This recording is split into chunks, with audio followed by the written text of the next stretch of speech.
Graças e paz, queridos irmãos e irmãs, nós louvamos ao Senhor por mais oportunidade de estarmos juntos, cultuando ao Senhor, centrados nas Escrituras que nos apontam para o valor inestimável do nosso Salvador, do nosso Cristo, aquele que nos resgatou e tem cuidado de nós com cuidado extraordinário.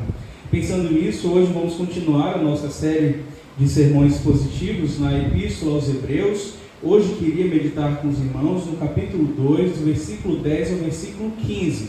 Então hoje, Hebreus 2, do 10 ao 15.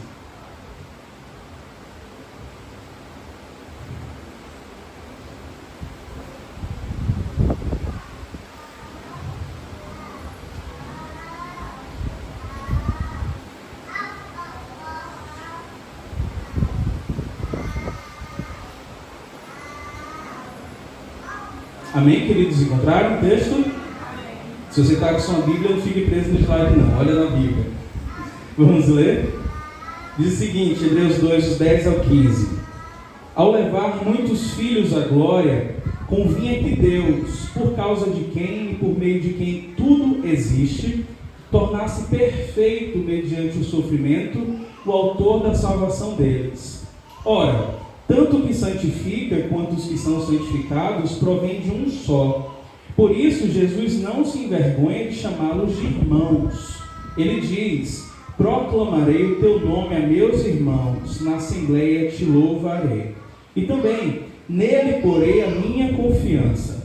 Novamente ele diz: aqui estou eu com os filhos que Deus me deu. Portanto, visto que os filhos são pessoas de carne e sangue, ele também participou dessa condição humana, para que por sua morte derrotasse aquele que tem o poder da morte, isto é, o diabo, e libertasse aqueles que durante toda a vida estiveram escravizados pelo medo da morte.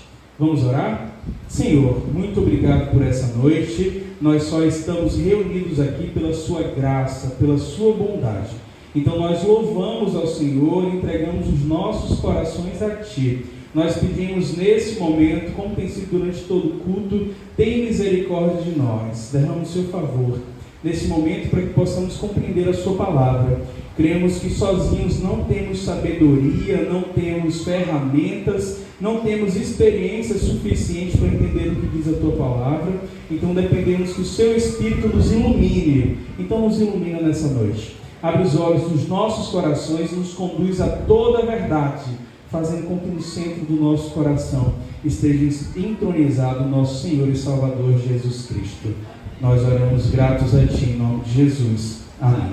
Meus queridos irmãos, como tem sido esboçado pelo autor aos Hebreus, desde o primeiro versículo, a pessoa de Cristo é muito fascinante. E normalmente, se você perguntar por que Jesus é como Ele é, por que Ele é tão extraordinário, por que chama tanto a atenção, certamente nós relacionamos muitas vezes isso à natureza divina de Jesus. Como se a divindade de Jesus explicasse tudo o que precisa ser dito a respeito dele. E sim, isso é verdade. Sobram evidências na palavra de Deus que apresentam Jesus como perfeitamente divino, como um em essência com o próprio Pai. O autor aos Hebreus mesmo já colocou para a gente, esse Jesus Cristo de quem ele testemunha, é aquele que estava presente no momento da criação do mundo. Lá ele já existia e por meio dele todas as coisas foram criadas. Só que nós não podemos esquecer, por outro lado, meus queridos, que também sobram evidências de que a humanidade de Jesus Cristo é uma humanidade verdadeira, plena, perfeita. E a humanidade de Jesus não é algo secundário, não é algo de segunda categoria para nós. A humanidade de Jesus não é inferior para a compreensão dele à sua divindade. É terrível quando a gente tem que lidar com diversas heresias que atacam a divindade do nosso Senhor Jesus Cristo, apontando que Ele é meramente uma criatura, um servo do Senhor do passado, um judeu que viveu na região da Galileia, que ensinava por meio de parábolas, um fazedor de milagres. Mas, meus queridos, também é terrível quando nós ouvimos palavras, mensagens, heresias diversas que negam essa natureza humana de Jesus Cristo. Várias heresias ficaram conhecidas no passado por atacar aquilo que é fundamental. Assim como a divindade de Jesus é importante para a nossa salvação, a humanidade também é perfeitamente importante. Algumas heresias diziam no passado que essa humanidade de Jesus era simplesmente uma aparência. Ele só aparentava, ele era puramente espírito e era como se fosse um fantasma, uma mera aparência de carne. Outra heresia dizia que Jesus Cristo, ele podia até ter um corpo humano, mas a mente dele era uma mente somente divina. Então ele não poderia ter as limitações, as dificuldades que a humanidade traz. Havia ainda uma outra heresia, que é o gnosticismo, que ia além. Falava, não tem como Jesus Cristo ser perfeito e ser Deus ao mesmo tempo e estar em carne. Ele precisava ser puramente espiritual, porque a carne é algo mau. Se Deus por um instante se unisse à carne, a matéria, que é algo corrupto, algo ruim, ele perderia a sua perfeição. Como se o problema fosse a nossa natureza humana e não a corrupção dessa natureza. Tanto as heresias que atacam a divindade de Jesus, quanto as heresias que atacam essa humanidade de Cristo, são igualmente destrutivas para a nossa fé. São igualmente capazes de tirar o nosso foco da realidade de Cristo. Porque no versículo 3 desse capítulo 2, o autor aos Hebreus ele fala de uma grande salvação. Uma grande salvação que está manifesta tão somente nesse Cristo, que é ao mesmo tempo Deus e ao mesmo tempo homem, que tem duas naturezas que são essenciais. A nossa salvação depende fundamentalmente da humanidade de Cristo, quanto depende da sua divindade. Se Jesus não fosse realmente humano, ele não poderia nos representar, tomar o nosso lugar, assumir a nossa posição. E se ele não pudesse tomar a nossa posição, ser um representante de todos nós enquanto seres humanos, ele não poderia nos salvar. Ele não poderia promover a salvação. Então, meus queridos irmãos, é sobre isso que o autor aos Hebreus ele vai tratar nesse novo trecho. Ele usa como base aquilo que ele já falou no trecho anterior, a importância da humanidade de Cristo para todos nós. Ele mencionou ali o Salmo de número 8, mostrando a superioridade de Cristo acima de toda a criação, aquele que é coroado de glória, e mostrando como Deus, em sua gloriosa graça, colocou esse perfeito entre nós, tornando ele temporariamente um pouco menor do que os anjos, com um objetivo. E esse objetivo de Jesus Cristo ter sido feito por um tempo menor do que os anjos, nós já vimos no versículo 9, que antecedeu a exposição de hoje. Diz a palavra lá no capítulo 2, versículo 9, que Jesus participou dessa nossa natureza humana para que ele pudesse provar a morte por todos que estavam condenados à morte. O que acontece então, naquilo que o autor aos Hebreus está aqui articulando, é que esse Jesus de Nazaré, que é filho de Deus, que é um homem de feitos gloriosos, poderosos, como nós reconhecemos, ele viveu durante 33 anos aqui nesse nosso mundo. Ele assumiu uma forma menor do que os anjos, sem precedente nenhum, de uma forma única na história. Deus se fez carne, e com qual objetivo ele se submeteu a tamanha humilhação, de inclusive ter morrido na cruz, para nos substituir, para levar a condenação no nosso lugar, para que pudéssemos viver agora livres da pena. Aí o que veremos nesse novo trecho são mais razões pelas quais o Filho de Deus se fez carne, pelas quais o Filho de Deus vem, assume a nossa estrutura, e ao mesmo tempo nós vamos ver os benefícios disso. São benefícios que não são somente para esse tempo, mas são benefícios que trazem uma transformação de vida essencial e que ecoam para a eternidade. Porque o Filho de Deus, ele experimentou a morte para nos dar vida, esse bom pastor, e uma vida em abundância. Só que nós, antes de entrarmos nesse texto de hoje, eu queria mais uma vez treinar o nosso olhar. Quando olhamos para isso que vamos ver, e aquilo que lemos no versículo 9, não vamos perder de vista em um instante que isso que aconteceu não foi pelos nossos méritos, não foi porque Deus deu um grande valor à sua criação e precisava dela perto de volta. isso aconteceu tão somente pelo favor imerecido de Deus, pela graça divina, por compaixão. E olha que compaixão é uma palavra que não vai demonstrar para a gente o significado perfeito do que Deus fez, mas se aproxima. Quando nós olhamos para o que está nesse trecho agora, do versículo 10 ao versículo 15, nós veremos como essa palavra compaixão alcança um significado muito maior naquilo que Deus faz. Porque compaixão é a virtude de você compartilhar do sofrimento do outro. E Deus levou isso a um outro nível, de não apenas de longe se compadecer do sofrimento da humanidade, mas de se fazer homem e sofrer por essa humanidade. Então, pensando nisso, vamos para o texto da palavra de Deus. Vamos começar pelo versículo 10 apenas. Diz o seguinte: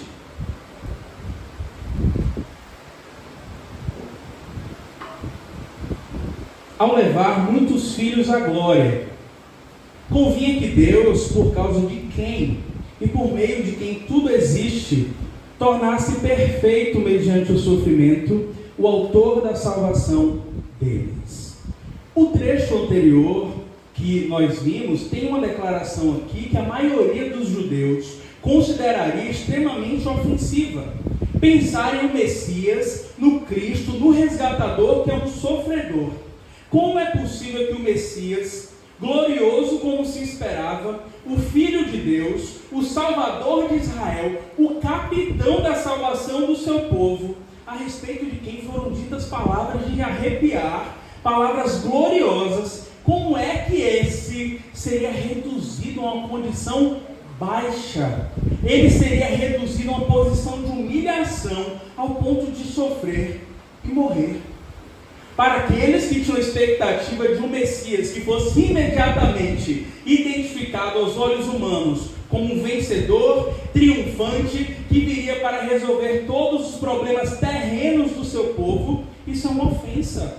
Como é que podemos pensar que esse Messias será capaz de romper os nossos sofrimentos, resolver os nossos problemas, se na verdade ele não se apresenta com o poder de um exército, como um grande líder militar? O que eu posso esperar de um Messias, de um Salvador esperado que sofre e morre? Que esperança pode existir nisso? O autor aos Hebreus, ele começa esse livro dele falando do esplendor desse Messias, que ele reflete perfeitamente, espelha a imagem desse Deus glorioso de Israel, o vitorioso, mostra que ele tem uma participação ativa, não somente na criação, mas também no sustento de tudo que existe. Só que nesse trecho agora, ele quer colocar os pingos nos is. Ele quer trazer agora o sentido completo do que significa o ministério do Messias. Na redenção, que foi planejada por Deus antes da fundação dos tempos, não existe o triunfo do Messias, não existe a vitória do Messias, sem que antes não exista a sua paixão, o seu sofrimento. A salvação que o Messias vem para revelar para o seu povo não seria como aquela salvação que foi manifesta no Egito, tempos antes, quando o povo de Israel, o povo hebreu, estava preso debaixo de escravidão.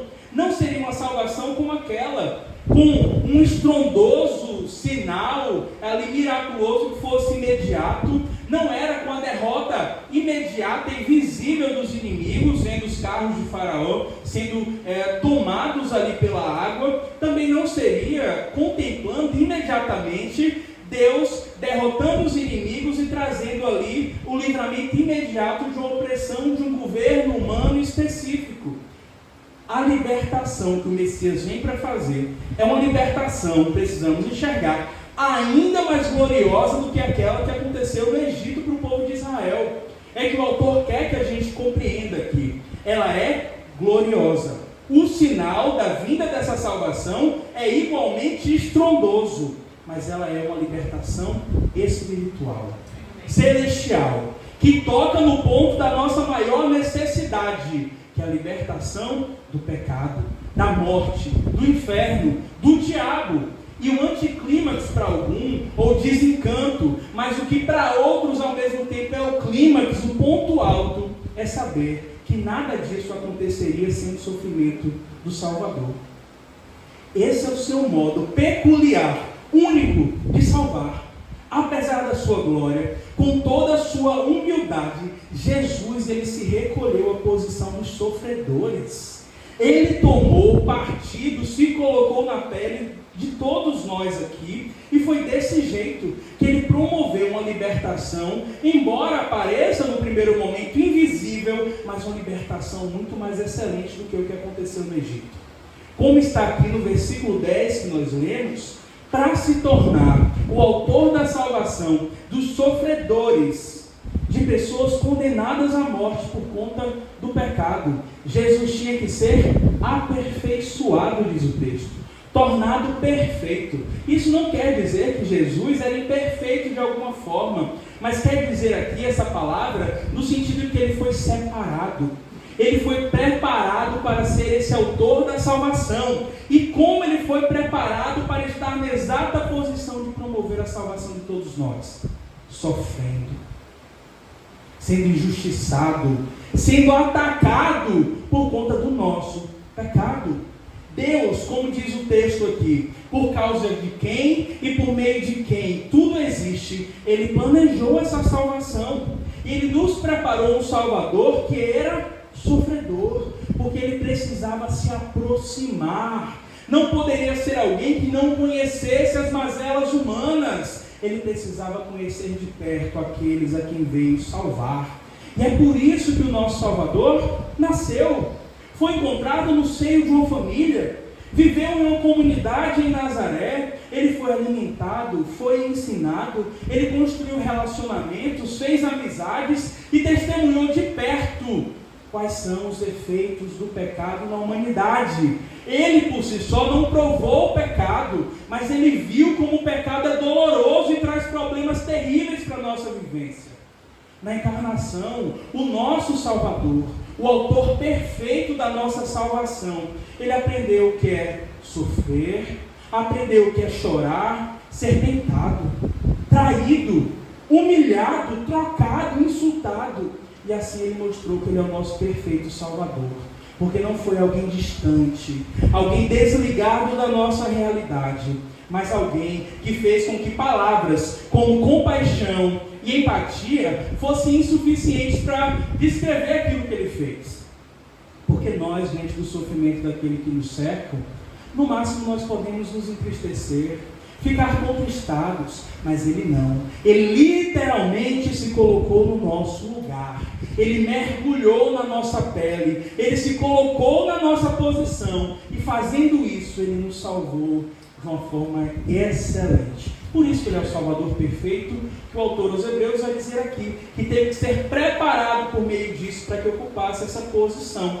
Embora ele não tivesse provado, como eu disse, pecado, ele testemunhou de perto os efeitos disso. Vários exemplos. Ele se ira ao ver um templo, um lugar de adoração ao Senhor, o Deus de Israel, sendo profanado por comerciantes. Ele chora com a morte de um amigo. Ele se entristece quando olha para a dureza de coração de muitos, quando olha para Jerusalém, a terra santa, o estado de depravação daquele lugar. Ele olha com compaixão para pessoas doentes, aflitas, pessoas afastadas do convívio. Ele sente uma agonia, uma ansiedade terrível, a ponto de suar sangue, quando ele antecipa aquilo que aconteceria no Calvário, quando ele está lá no Getsemane. Ele sente a humilhação, a dor de ser condenado como malfeitor numa cruz. Olhando somente para a divindade de Cristo, nós vamos ignorar a grande realidade, que é por ser humano como nós somos humanos, ou melhor até do que nós somos. É por isso que Ele é o Salvador perfeito que pode nos socorrer. Exatamente por isso. Tudo isso para que fosse o nosso Salvador perfeito. E qual o resultado disso? Ainda tem no versículo 10. Ele sofreu o nosso sofrimento, já tem sido construído isso, morreu a nossa morte, e o resultado é que, pela graça, Ele nos faz filhos e nos conduz à sua glória.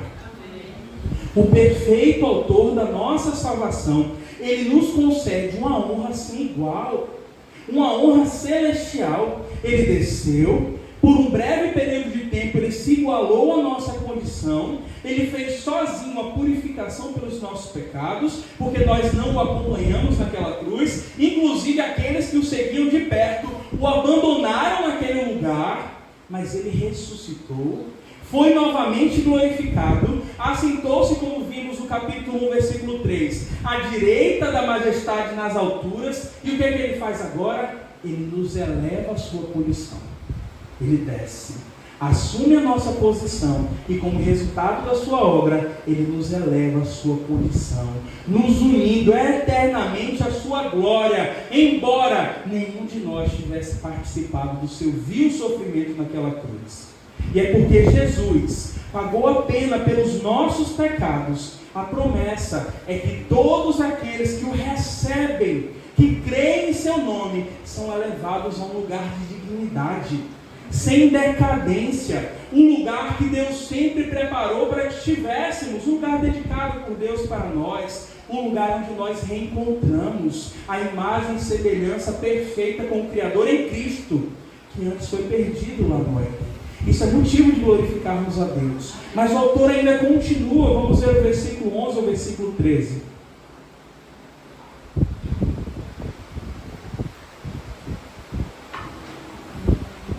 Ora, tanto o que santifica quanto os que são santificados provém de um só.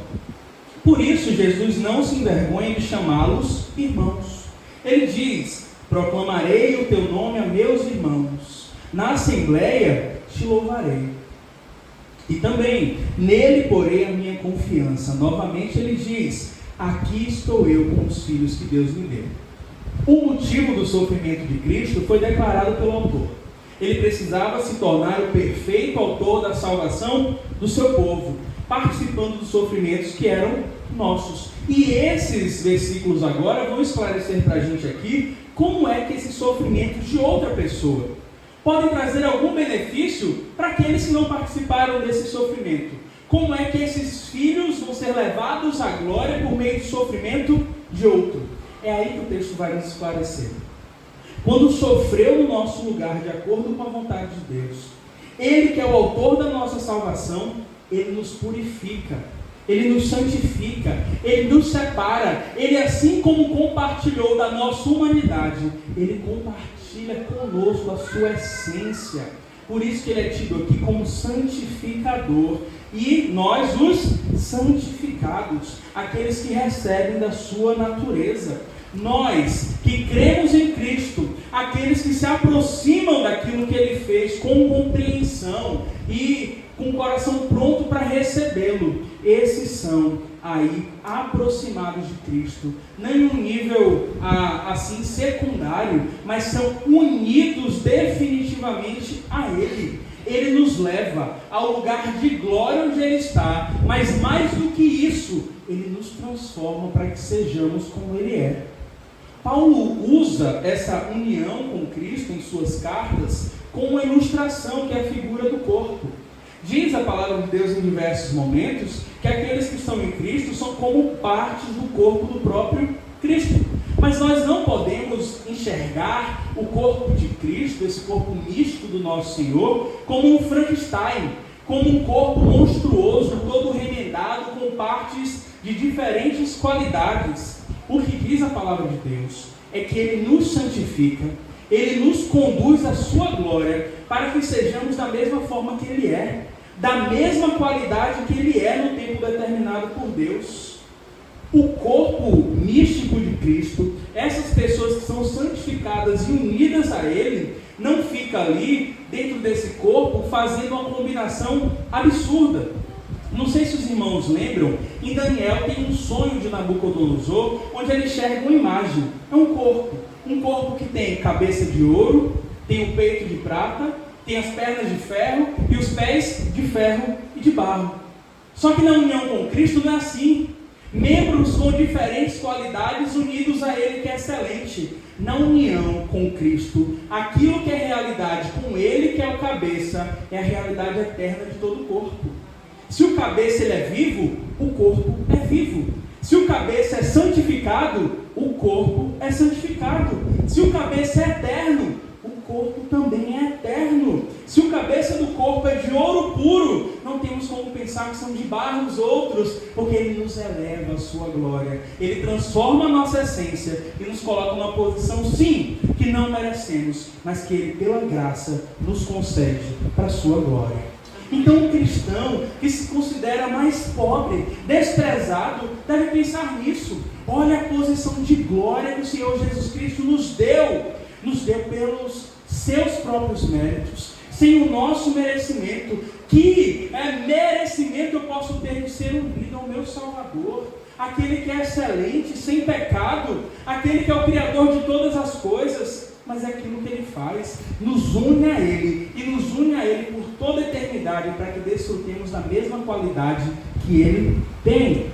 Aí tem um texto que é muito comum quando a gente fala disso, às vezes parece até repetitivo, traz para a gente esperança, pensando naquilo que Paulo diz em 1 Coríntios 15, do 49 ao 52. Esse texto mostra para a gente o que vai acontecer quando essa união, que hoje já se inicia para todos aqueles que creem, mas essa união for completada, for consumada, quando Jesus Cristo, sem que nós percamos um corpo, mas Ele vai comunicar a sua essência. Olha o que vai acontecer. 1 Coríntios 15, do 49 ao 52.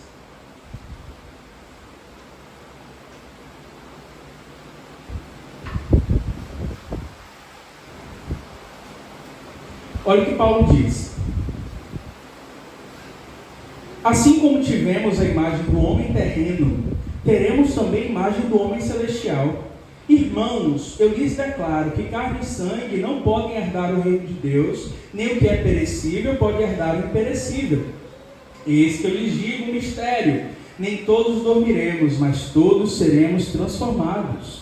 No momento, no abrir e fechar de olhos, ao som da última trombeta, pois a trombeta soará, os mortos ressuscitarão incorruptíveis, e nós seremos transformados. Essa união com Cristo aqui é resultado do seu sofrimento, da obra santificadora. Isso é excelente ao ponto de, como diz o versículo 11 aí, que nós lemos agora há pouco, de Hebreus 2, Cristo não se envergonha de nos chamar de irmãos. Apesar de quem nós somos, o sofrimento que Cristo experimentou foi por causa de quem?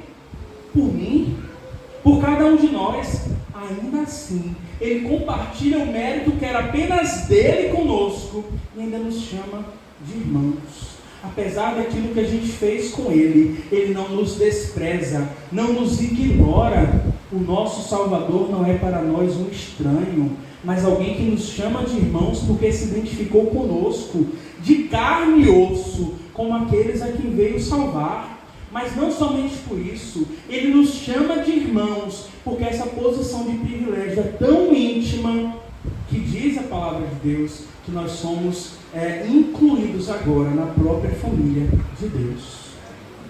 Isso é um privilégio sem igual. Paulo registra lá em Efésios 2, versículo 19, que aqueles que são unidos a Cristo não são mais estrangeiros, nem forasteiros, mas são concidadãos dos santos e membros da família de Deus, por termos sido substituídos por Cristo na cruz.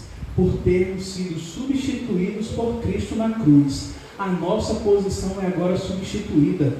Antes inimigos de Deus, antes criaturas rebeldes, desprezíveis, agora somos membros da família de Deus, nascidos de Deus, relacionados a uma mesma raiz, saídos da mesma videira. E para reforçar isso, como é o costume do autor até aqui, ele usa recursos do Antigo Testamento e ele vai usar para a gente o Salmo 22, que é um salmo messiânico, que eu acho que eu também mencionei no sermão anterior. No Salmo 22, versículo 22, que é o que está exposto aí nesse texto que nós vimos, do 11 ao 13, o Messias diz o seguinte: a meus irmãos declararei o teu nome.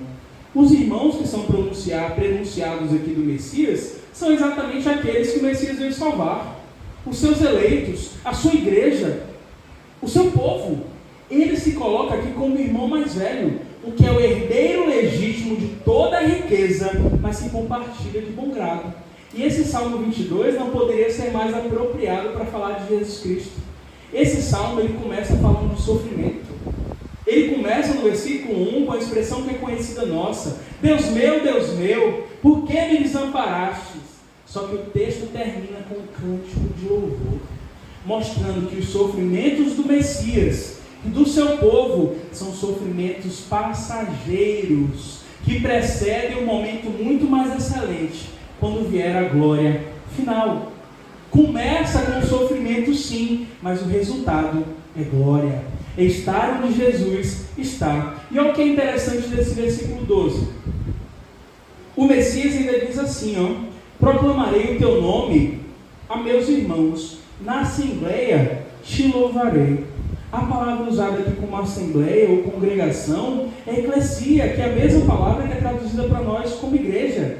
O que o Messias diz aqui, o autor aos Hebreus registra, é que aqueles que são unidos ao irmão mais velho têm na assembleia, na congregação, um lugar de celebrar em louvor, na companhia desses irmãos, de desfrutar da presença dos outros, com também a presença de Cristo, obra da maravilhosa graça de Deus. O próprio Cristo valoriza a comunhão. O próprio Cristo valoriza a comunhão na Assembleia dos Salvos. Não à toa, o escritor aos Hebreus, no capítulo 10, 25 aqui, que nós veremos mais à frente, ele fará uma exortação que é para a gente impactante. Não deixem de congregar, como é costume de alguns. Porque é uma vivência inerente a quem está unido com o Messias. Quem está na família de Cristo, quem pertence a Ele, quem foi elevado à glória, e já antecipa esses efeitos como esperança. Esse não pode viver a parte desse lugar de celebração familiar, não pode odiar a presença do outro, não pode dizer que o outro que foi unido a Cristo é desprezível, repugnante. Deve celebrar em unidade com os outros irmãos, assim como Cristo celebra, em louvor ao Senhor aquilo que Deus nos fez. E o autor aos Hebreus ainda, ele vai citar aqui o texto de Isaías, capítulo 8, 17 e 18. É um profeta, mais uma vez, falando de forma messiânica. E ali diz: eu porei em Deus a minha confiança. É como se Cristo estivesse dizendo o que o autor aos Hebreus está colocando. Eis aqui estou eu e os filhos que Deus me deu. É uma declaração dos lábios do próprio Messias, manifestando a confiança nos planos de Deus. Ele se coloca ao lado dos seus irmãos. Ele se coloca junto com esses que ele veio para salvar. E ele declara: o que Deus faz é confiável. Não dá para duvidar daquilo que Deus oferece. A salvação é prova disso. Então, porei em Deus, o próprio Messias dizendo: porei em Deus a minha confiança. Resumindo o que nós vimos até aqui, Jesus Cristo veio ao mundo para provar o sofrimento e a morte por todo homem. Ele veio para ser o perfeito autor da salvação, que nos foi separado, consagrado, preparado por meio do sofrimento. Ele veio ao mundo para que nós sejamos junto com Ele uma família que é levada à sua glória, que encontra nele esperança para o futuro e o motivo de viver junta hoje. Só que o texto avançará agora, e assim a gente vai concluir, mostrando a consequência marcante da obra do nosso Salvador, nesses versículos 14 e 15. Olha o que diz o texto.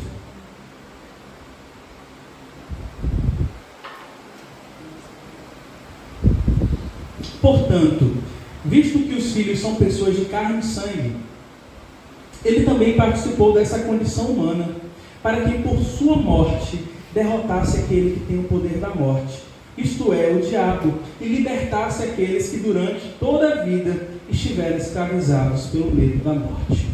O autor coloca agora diante de nós a finalidade da obra designada por Deus a Cristo. O alvo certo desse Deus que é digno de confiança é o seguinte: o perfeito autor da salvação, ele assumiu em verdade a condição de carne e sangue de todos nós. Ele foi morto numa cruz para que o diabo fosse derrotado e todos aqueles que vivem com medo, com o pavor da morte, fossem libertos. Se a gente recordar a história da salvação, foi ainda no Éden que a humanidade, representada ali por Adão e Eva, abandonou a vida. E o resultado é que foi vitimada por ter cedido à tentação do diabo que é mencionado aqui. A morte não existia, mas a morte passou a existir a partir de então como uma consequência, uma pena, o resultado, porque o salário do pecado é a morte. E esse, o pecado, em toda a história, é o maior trunfo de Satanás em relação à humanidade. Tentar o homem para que o homem seja destruído, tragado pela sua própria rebelião contra Deus. Aí o que acontece? A morte é uma realidade para toda a humanidade, porque um dia o pecado entrou no mundo. O texto de Gênesis 5, por exemplo, trata da descendência de Adão. E mostra ali, embora surpreenda a gente, o tempo que aqueles homens viveram, 300, 700, 800, até um que viveu 900 anos, tem um triste refrão que é colocado. Fulano viveu X anos e morreu. Fulano viveu tantos anos e morreu. Paulo diz em 1 Coríntios, que nós lemos agora há pouco, que o aguilhão da morte é o pecado. Ou seja, por que a morte tem tanto poder de ferir? Por que a morte traz tanto incômodo para a nossa realidade? Porque a morte é resultado do pecado, a rebelião da humanidade a Deus. Por isso que o autor dos Hebreus aqui, ele diz para a gente que esse poder da morte como se fosse pertencente ao diabo. Isso não deve ser lido para a gente de forma literal, porque em 1 Samuel 2, versículo 6, diz que somente Deus tem poder de dar e de tirar a vida.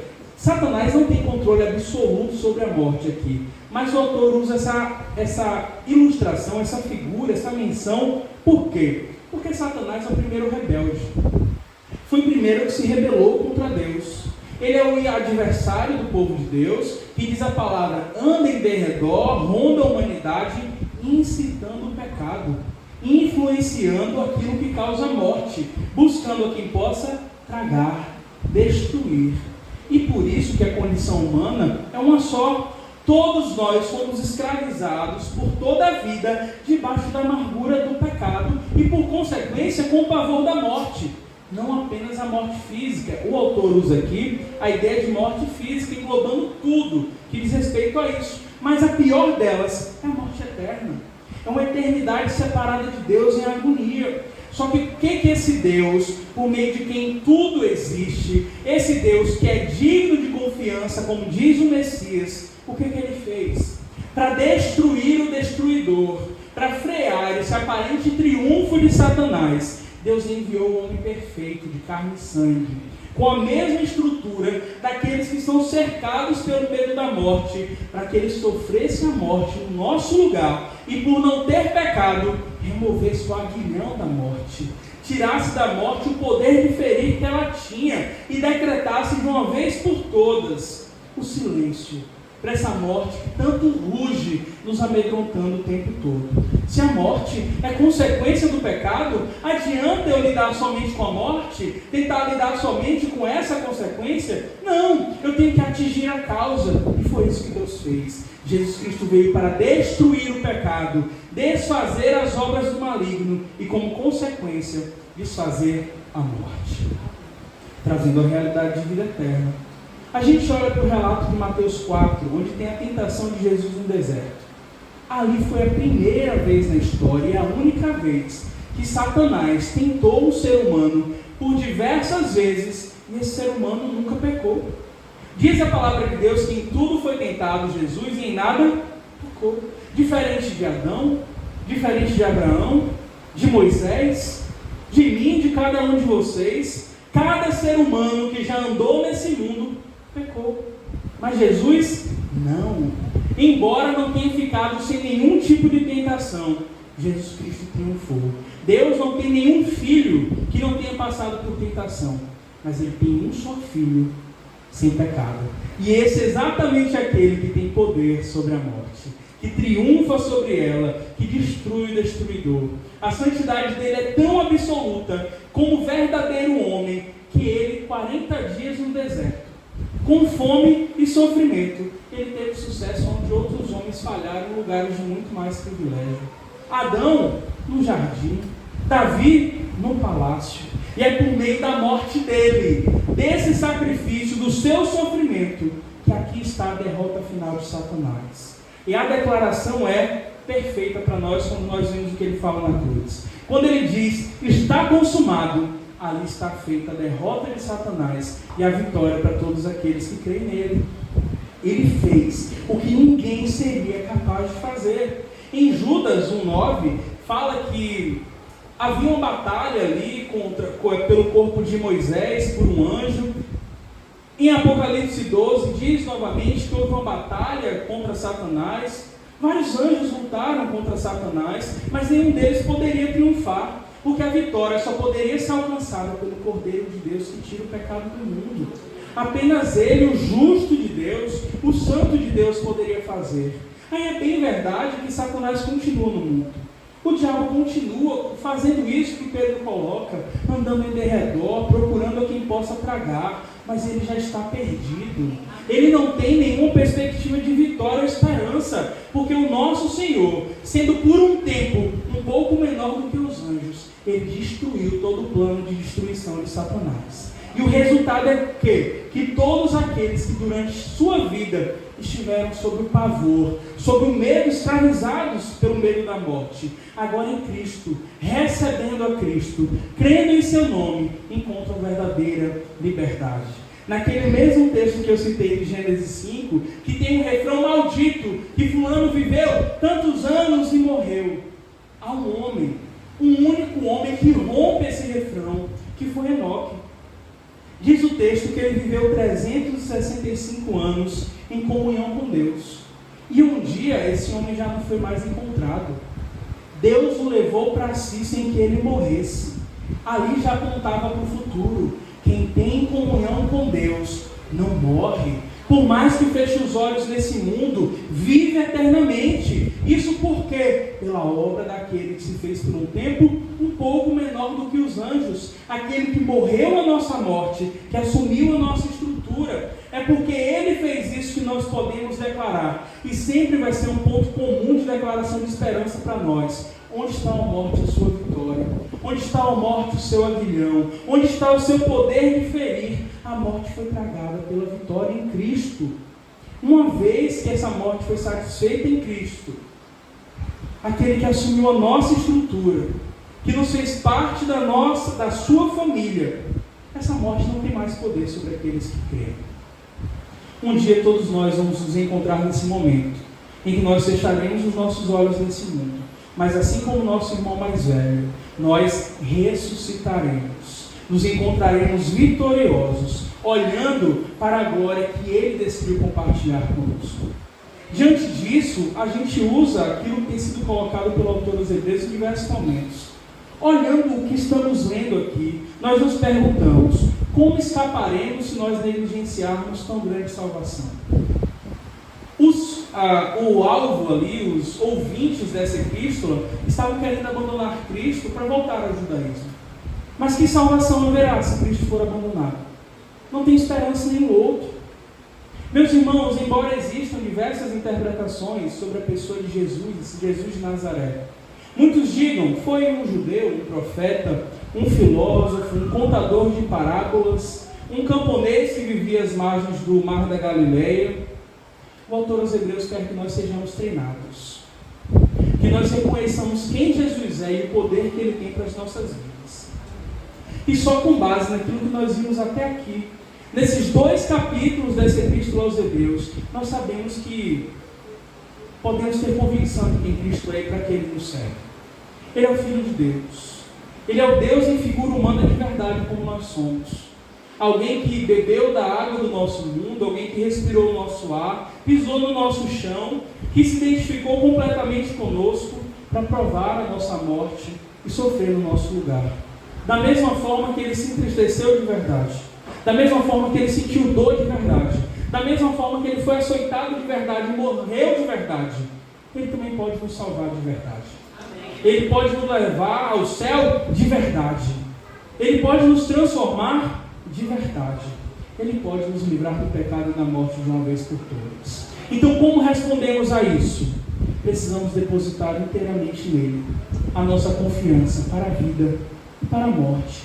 Nossas tentações, nossos pecados, nossas lutas, tudo aquilo que nos aflige, nossos temores, porque o nosso autor da salvação perfeito, Ele não é um estranho, Ele não é alguém distante, mas alguém que, como veremos melhor na semana que vem, Ele está pronto para nos socorrer em todas as nossas necessidades, porque Ele participou dos nossos sofrimentos. Por isso Ele vive para interceder por nós, e continua, e continuará até que volte, poderoso para nos salvar. Que Deus assim nos abençoe. Vamos orar, queridos. Senhor,